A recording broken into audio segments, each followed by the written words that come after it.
The day my mother introduced me to her book club friends as our neighbor's daughter who helps out around the house.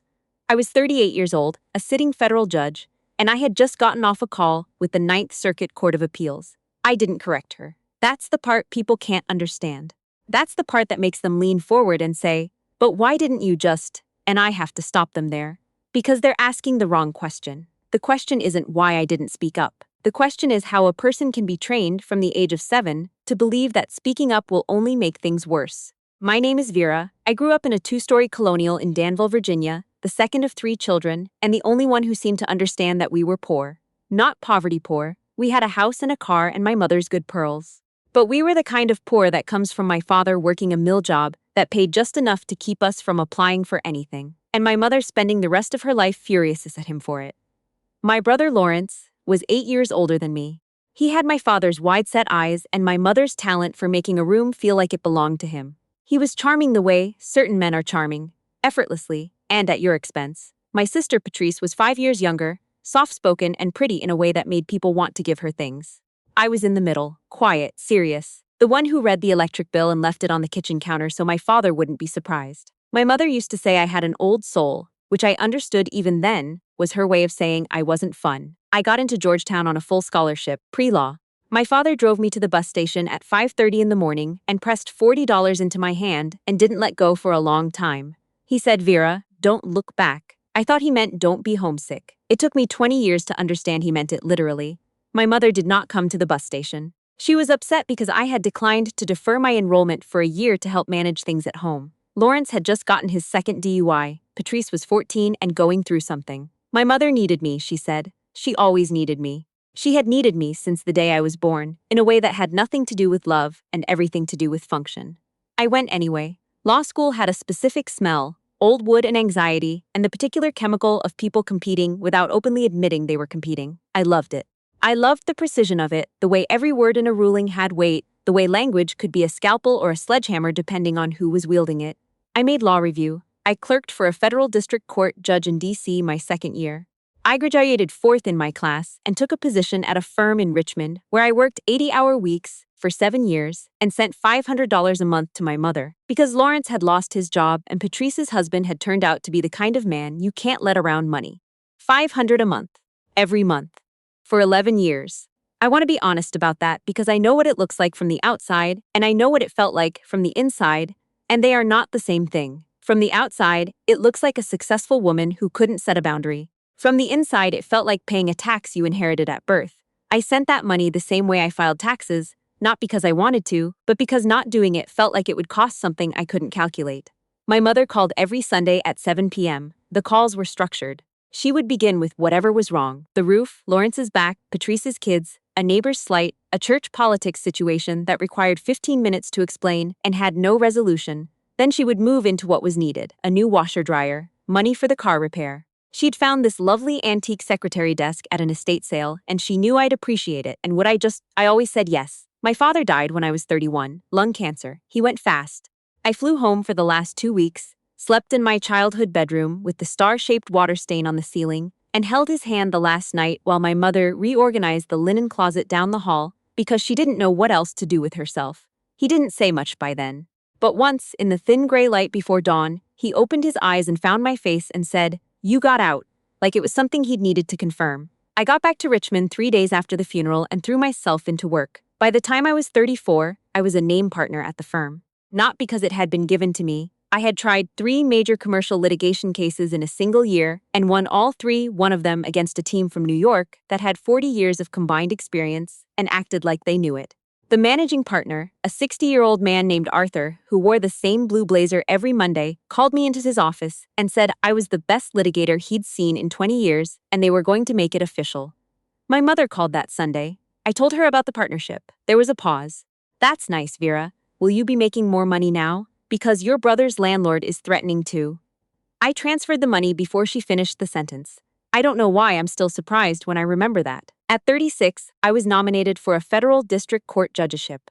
It happens rarely and not by accident. There's a whole process, background checks and interviews and committee hearings, and it involves people vouching for you in rooms you're not allowed to enter.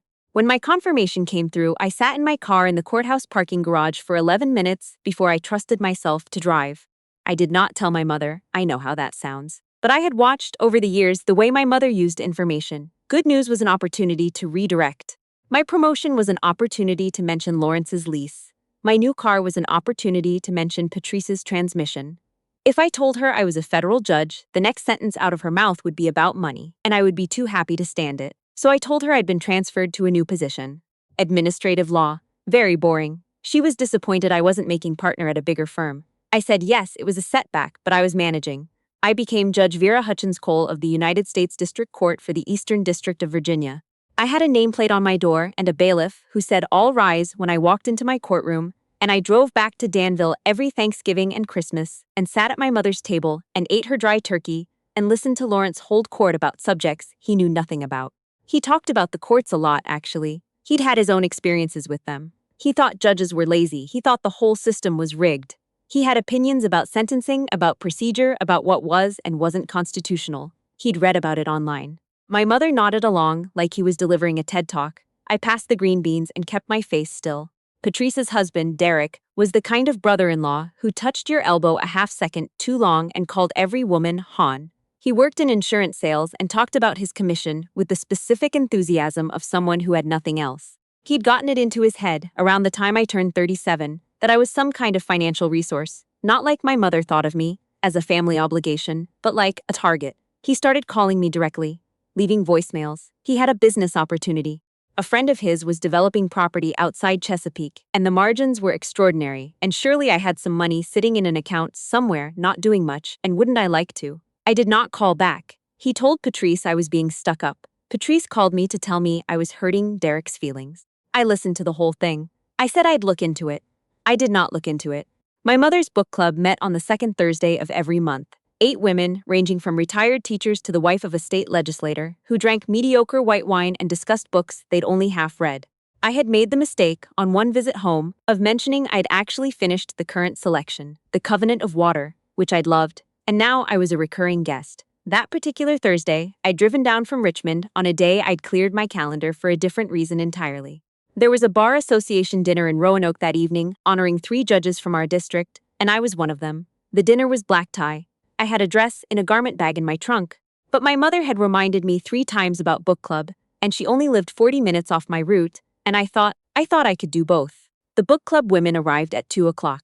My mother met them at the door, and I was in the kitchen refilling the cheese plate when I heard her say, in her hosting voice, that particular bright managed register she used for company, "Oh, that's just Vera. She grew up down the street. She comes by sometimes to help out." I set down the brie.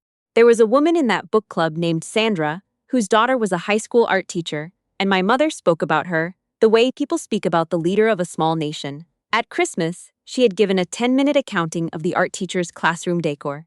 Right now, through the kitchen doorway, I could hear her asking Sandra how the art teacher's new apartment was going. "She just got the nicest sectional," my mother said. "Isn't it wonderful when children do well?"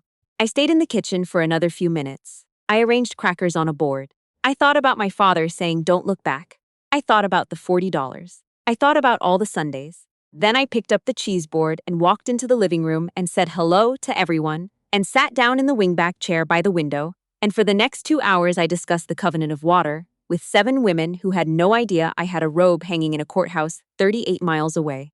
By the time I got to the Bar Association dinner, I was running late. The event was held at the Hotel Roanoke, a Tudor revival building that had been hosting Virginia's important occasions since 1882, all dark wood and arched ceilings and the kind of quiet that costs money.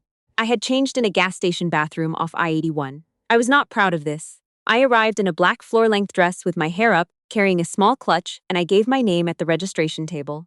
The woman at the table looked down her list, and then up at me, and her face changed in that specific way faces change when they're recalibrating. She reached under the table and pulled out a name badge and a program with a gold foil cover. "Judge Hutchins Cole." She said it like it was a title, which of course it is. "We've saved you a seat at the head table." The head table.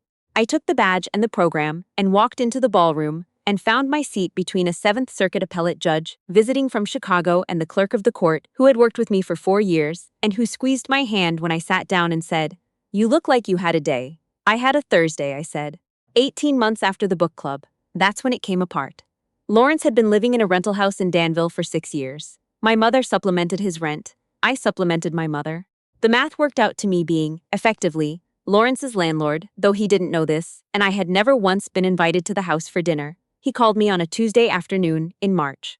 I was between sessions, I had a full civil docket that week, and had been on the bench since 8:30, and I stepped out to take it because I assumed it was an emergency. Lawrence didn't call me casually. He called when something was on fire. Something was on fire. He'd made an investment. I'll keep it vague because the details are genuinely embarrassing for him, for both of us. But the short version is that he had given $40,000 to a man he'd met at a cookout who claimed to be developing a cryptocurrency platform for rural communities. He had borrowed $32,000 of that 40 from a man who had collateral on Lawrence's truck. He needed help. What kind of help? I said. Vera, come on. The way he said it, like I was being obtuse. Like the answer was obvious. You're the one who's doing okay. You're the one with the what, Lawrence? A pause. The good job, he said. I stood in the hallway outside my courtroom, in my black judicial robe, holding my phone, and I thought about the question I had been not asking for 11 years. I thought about who I was in my family and who I was in that building and why those two things had never once overlapped. I'll call you back, I said. I didn't call him back that day, or the next. My mother called on Sunday. Her voice was different, tighter, controlled, which meant she was scared. She said Lawrence was in a bad situation, and she didn't know what she would do if I didn't help, and she just kept thinking about what our father would have wanted. Mom, I said, what do you think I do for work? You're a lawyer. I'm a federal judge. Silence. I've been a federal judge for 4 years. More silence. Why didn't you? She stopped. She started again. Tell me. I did tell you. You asked if I was going to make partners somewhere bigger. The silence that followed was a different kind. I could hear her breathing. Vera, she finally said. Are you telling me that you've been a judge this whole time, and you didn't say anything? I'm telling you that I've been a judge this whole time, and when I told you, you asked about Lawrence's rent. She hung up. She called back 4 minutes later, and we spoke for 47 minutes, which was the longest conversation we had ever had that was actually about us. She cried. I didn't, not then. I had a lot of practice at not crying on the phone with my mother. What she said, what she kept circling back to, was that she hadn't known, that she would have been proud, that she was proud, that she just hadn't known. How did you not know, Mom? I said it as honestly as I could, without accusation, just genuinely wanting to understand. My name is in the newspaper. My name is on a federal court website. You've been to Richmond 3 times. I didn't. She stopped. I didn't look. That was the thing right there. Not cruelty, not malice. She just hadn't looked. I had existed in her life as a function for so long that she had never thought to look at me as a person who might have a story worth following. I didn't help Lawrence with the $40,000. I want to say that clearly. I spoke to him twice in the months that followed, practical conversations about what his actual legal options were, and I made a referral to a consumer rights attorney I trusted. The truck got repossessed. He worked it out, eventually, the way people work things out when they no longer have someone to soften the landing. What I did do, what I had to force myself to do, in stages, over about 8 months of conversations with a therapist I started seeing that spring, was stop the transfer. The $500 a month. I replaced it with something smaller, enough for the actual household expenses I could verify, and I had one very hard conversation with my mother about the difference between support and subsidy. She didn't speak to me for 6 weeks. Then she called on a Sunday, and her voice was different again, quieter, less performed. I've been thinking, she said. Okay, about your father, about what he said to you. She paused. He used to say you were the one who'd figure it out. He'd say that to me, when you were little. I think I was jealous. Which is a terrible thing to say about your own child. I didn't say anything. I think I kept you small because I was afraid of what you'd become if I let you be big. And I think, her voice broke. Just once. I think that was wrong of me, Vera. I think it was wrong and I don't know how to make it right, but I wanted to say it. I have replayed that sentence probably 400 times since she said it. I don't know how to make it right. There are people who would say that's not enough. There are people who would say forgiveness isn't a gift you owe someone who spent 30 years not seeing you. I have heard those arguments. I have made them to myself at 2 in the morning in the way you make arguments when you're not sure which side you're on. What I know is this. I am Vera Hutchins Cole. I am a United States federal judge.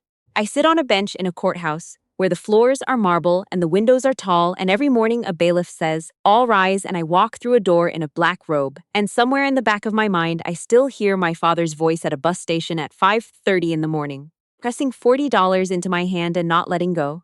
Don't look back. I understand it now.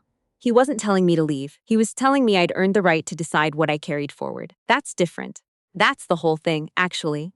Learning the difference between what you owe people and what you choose to give them. and understanding that the choice only becomes real when you finally know you have one. My mother came to Richmond in October. I drove to the courthouse on a Saturday when the building was empty and the marble halls were quiet, and I walked her through the front doors and down the corridor to courtroom 3, which is mine. I unlocked the door and turned on the lights. She stood in the doorway for a long time. The room is not ornate. Federal courtrooms rarely are, but it's serious in the way I have always wanted to be taken seriously. The raised bench, the seal, the flags, the rows of gallery seats, the whole architecture of it designed around the weight of what happens there. My mother walked to the gallery and sat down in the front row. She looked at the bench, at the nameplate, at the seal on the wall. She didn't say anything for a while. Then she said very quietly, "I didn't know, Vera. I really didn't know." I sat down next to her. "I know you didn't, Mom." We sat there in the empty courtroom for a long time, and the light came through the tall windows the way it does in the late afternoon in October, slanted and gold and quiet, and we didn't say much.